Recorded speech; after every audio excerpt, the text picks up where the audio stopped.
Auster es un autor prolífico que a lo largo de los años ha producido una obra multifacética y rica, desde su primer libro de memorias, La invención de la soledad, hasta su novela de 2010, Parque el atardecer, me han proporcionado análisis exhaustivos de textos clave que resultan ser más reveladores en la manipulación de Auster de la tensión entre la realidad y la imaginación.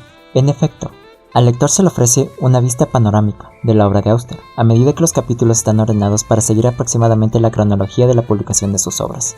Además, se puede agrupar la obra de Auster de acuerdo con los temas explorados, comenzando con temas relacionados con la experiencia urbana, los dispositivos metaficcionales posmodernos y los experimentos epistemológicos y avanzadas exploraciones fenomenológicas de las temporalidades asociadas con el trauma y el medio ambiente estadounidense posterior al 11S.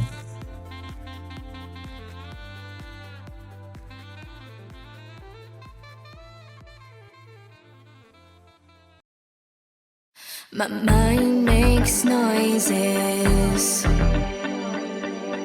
too much.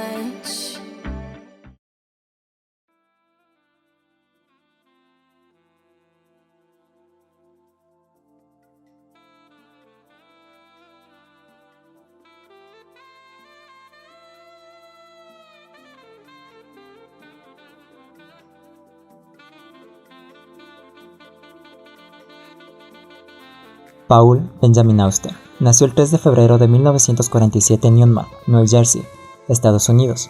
Novelista, ensayista, traductor y poeta estadounidense cuyas complejas novelas de misterio a menudo se ocupan de la búsqueda de identidad y significado personal. Después de graduarse de la Universidad de Columbia en 1970, Auster se mudó a Francia, donde comenzó a traducir los trabajos de escritores franceses y a publicar su propio trabajo en revistas estadounidenses. Ganó renombre por una serie de historias detectivescas experimentales publicadas colectivamente como la trilogía de Nueva York, comprendiendo Ciudad de Cristal, sobre un novelista del crimen que se enreda en un misterio que le hace asumir diversas identidades; Fantasmas, sobre un ojo privado o detective privado conocido como Blue que investiga un hombre llamado Black para un cliente llamado White; y El cuarto cerrado, la historia de un autor que mientras investiga la vida de un escritor desaparecido para una biografía, gradualmente asume la identidad de este escritor. Es evidente en estas tres novelas cortas o relatos largos que el estilo de Auster está fuertemente influenciado por escritores hard-boiled, como Dashiell Hammett, Raymond Chandler y James M. Cain, escritores que elaboraron frases agudas, claras y económicas a la manera de Ernest Hemingway, pero finalmente cosidas en nodos complicadas y crípticas. Auster, sin embargo, no se limita a la escuela hard-boiled, también está profundamente influenciado por autores estadounidenses del siglo XIX, como Edgar Allan Poe, Herman Melville, Nathaniel Hawthorne y Henry David Thoreau, y la presencia sentida de estos escritores es evidente. En la superficie, el trabajo de Auster, especialmente en la trilogía de Nueva York, es como un Poe reinventado por Chandler, o alguna combinación de este tipo. Sin embargo, nunca es solo eso, porque la prosa mordaz de Auster solo sirve para descarrilar al lector cuando Auster revela rápidamente los trucos literarios que tiene bajo la manga. Lo primero que debes saber, entonces, es que una historia de Auster casi nunca es lo que parece al principio. Auster nunca da regalos que sean extremadamente simples o demasiado difíciles de manejar, y nunca es demasiado listo para su propio bien. Sus novelas, en cambio, se desarrollan con tanta gracia y perfección como una mano de póker bien jugada.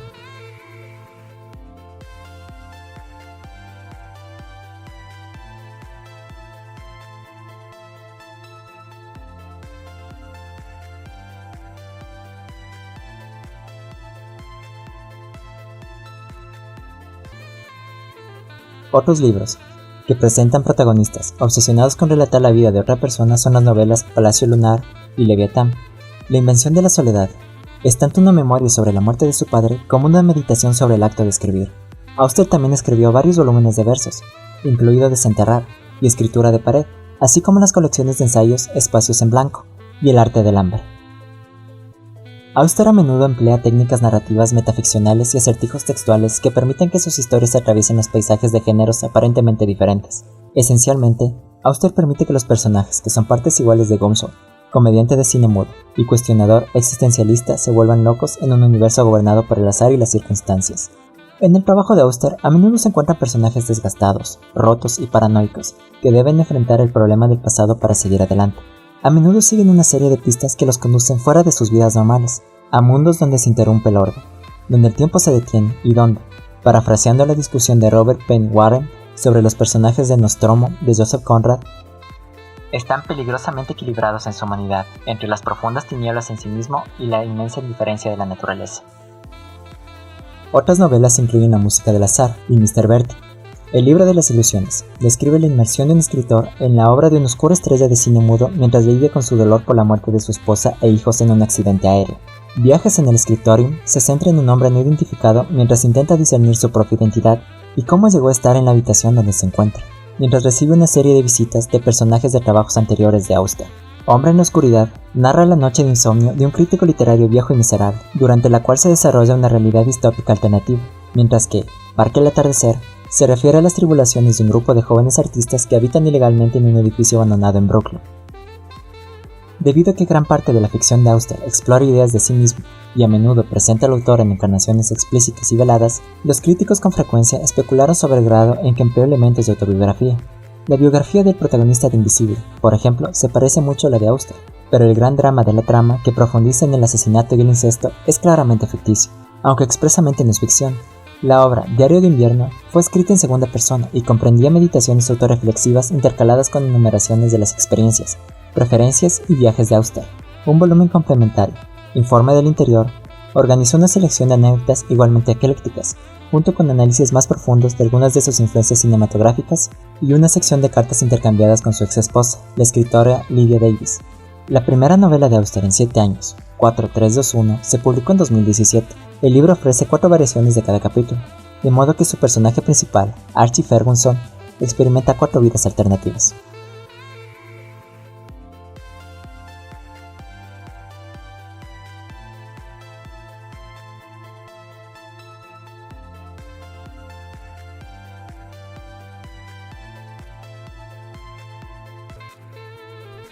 Además, Auster escribió guiones para varias películas, incluyendo Smoke, y escribió y dirigió las películas Lulu on the Bridge y The Inner Life of Martin Frost. Habiendo presenciado la muerte de un amigo por un rayo cuando era adolescente, también apareció en Acto de Dios, un documental sobre los sobrevivientes del rayo. Aquí y ahora, Cartas del 2008-2011, es una recopilación de correspondencia entre Auster y el novelista sudafricano J.M. Coetzee. Escribir es un negocio solitario, se apodera de tu vida. En cierto sentido, un escritor no tiene vida propia. Incluso cuando está allí, en realidad no está allí. Por último, quiero hablar sobre la primera obra con la que conocí al autor, la cual es Espacios en Blanco. Es una pieza híbrida, de prosa poética que sentí marcó el renacimiento literario de Paul Auster. Después supe que este texto matricial, que sirvió como respuesta inmediata, momento epifánico de claridad, de Auster durante un ensayo de baile de Nueva York, es una experimentación temprana con la fisicalidad de la escritura. Las palabras son pasos, los verbos son movimientos. Ante la incapacidad del coreógrafo de poner en palabras el ensayo de baile de diciembre de 1978, comenzó, paso a paso, palabra por palabra, a ceder ante el silencio, la aleatoriedad lingüística y la deambulación. Auster de repente se dio cuenta de que la creación literaria surge de órdenes físicas más que intelectuales. 30 años más tarde, en Diarios de Invierno, Paul Auster emprendió su exploración de lo impersonal y probó la voz narrativa en segunda persona, de su viejo yo. Tanto en Espacios en Blanco como en Diario de Invierno, la repetición del ritmo binario de los pasos, la respiración, los latidos del corazón y el énfasis en la duplicación y la simetría amplían el alcance del uso orgánico del lenguaje por parte de Auster. Hablar y escribir requieren perderse en una música interior, como si las palabras estuvieran vivas, animadas libremente y dictadas al escritor por su propio cuerpo. El discurso, que es paralelo al mundo visto, es impulsado por su propio flujo. Las limitaciones sensoriales y la inadecuación del lenguaje, que llevó a Auster a un callejón sin salida poético, a su vez son deploradas y celebradas. Como se sugiere en Diario de Invierno, el lenguaje registra la negatividad tan indirectamente como el cuerpo integra el trauma. Al pasar del placer al dolor, el cuerpo exhibe las heridas del pasado. En repetidas ocasiones, estos trabajos cíclicos se centran en sentir, caer y fallar. Por lo tanto, producto de familiarizarse con la escritura de Auster, me permito resaltar la idea de que la búsqueda metafísica de Auster y sus obsesiones estéticas ponen las funciones y fallas del cuerpo en el centro del proceso de escritura.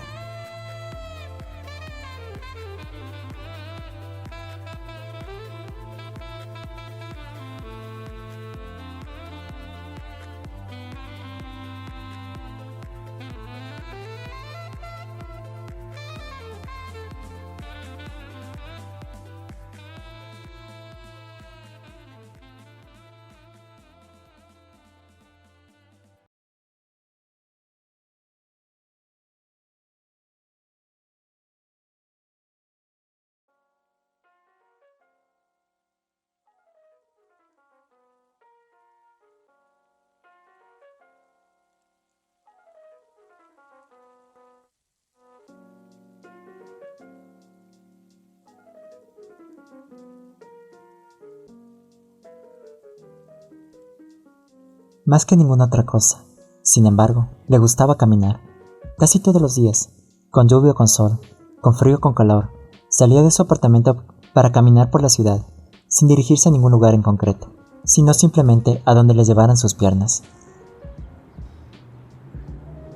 Nueva York era un espacio inagotable, un laberinto de interminables pasos, y por muy lejos que fuera, por muy bien que llegase a conocer sus barrios y calles, siempre le dejaba la sensación de estar perdido.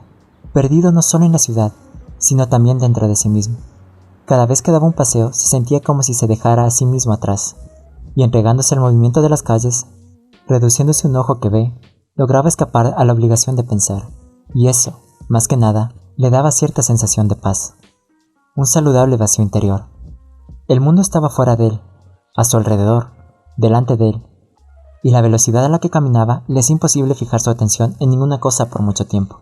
El movimiento era lo esencial, el acto de poner un pie delante del otro y permitirse seguir el rumbo de su propio cuerpo, mientras vagaba sin propósito. Todos los lugares se volvían iguales y daba igual donde estuviese. En sus mejores paseos conseguía sentir que no estaba en ningún sitio. Y esto, en la última instancia, era lo único que pedía las cosas, no estar en ningún sitio. Nueva York era el ningún sitio, que había construido a su alrededor, y se daba cuenta de que no tenía la menor intención de dejarlo nunca más. En el pasado Quinn había sido más ambicioso. De joven había publicado varios libros de poesía, había escrito obras de teatro y ensayos críticos, y había trabajado en varias traducciones largas, pero bruscamente había renunciado a todo eso. Una parte de él había muerto, dijo a sus amigos, y no quería que volviera a parecérsele. Fue entonces cuando adoptó el nombre de William Wilson. Quinn ya no era la parte de él capaz de escribir libros, y aunque en muchos sentidos Quinn continuaba existiendo, ya no existía para nadie más que para él. Había seguido escribiendo, porque era lo único que se sentía capaz de hacer. Las novelas de misterio le parecieron una solución razonable. Le costaba poco inventar las intricadas historias que requerían, y escribía bien, a menudo a pesar de sí mismo, como sin hacer ningún esfuerzo, dado que no se consideraba autor de lo que escribía. Tampoco se sentía responsable de ello, y por lo tanto no estaba obligado a defenderlo en su corazón. William Wilson, después de todo, era una invención, y aunque había nacido dentro del propio Quinn, ahora llevaba una vida independiente. Quinn le trataba con deferencia, a veces incluso con admiración, pero nunca llegó al punto de creer que él y William Wilson fueran el mismo hombre. Por esta razón, no asomaba por detrás de la máscara de su seudónimo. Tenía un agente, pero nunca le veía. Sus contactos se limitaban al correo, y con este propósito Quinn había alquilado un apartado en la oficina de correos. Lo mismo ocurría con el editor, que le pagaba todos sus honorarios y derechos a través de la agente. Ningún libro de William Wilson incluía una fotografía del autor o una nota biográfica. William Wilson no aparecía en ninguna guía de escritores, no concedía entrevistas, y todas las cartas que recibía las contestaba la secretaria de su agente. Que Quinn supiera, nadie conocía su secreto. Al principio, cuando sus amigos se enteraron de que había dejado de escribir, le preguntaban de qué pensaba vivir. Él les contestaba a todos lo mismo, que había heredado un fondo fiduciario de su esposa, pero la verdad era que su esposa nunca había tenido dinero, y la verdad era que él ya no tenía amigos. Hacía ya más de 5 años, ya no pensaba mucho en su hijo, y recientemente había quitado la fotografía de su mujer de la pared. De vez en cuando, sentía de repente lo mismo que cuando tenía al niño de 3 años en sus brazos, pero eso no era exactamente pensar, ni siquiera era recordar, era una sensación física, una impronta que el pasado había dejado en su cuerpo, y sobre el cual ya no tenía control. Estos momentos se producían cada vez con menos frecuencia, y en general parecía que las cosas habían empezado a cambiar para él. Ya no deseaba estar muerto. Al mismo tiempo, no se puede decir que se alegrara de estar vivo, pero por lo menos no le molestaba. Estaba vivo, y la persistencia de este hecho había empezado poco a poco a fascinarle, como si hubiera conseguido sobrevivirse, como si en cierto modo estuviera viviendo una vida póstuma. Ya no dormía con la lámpara encendida, y desde hacía muchos meses no recordaba ninguno de sus sueños.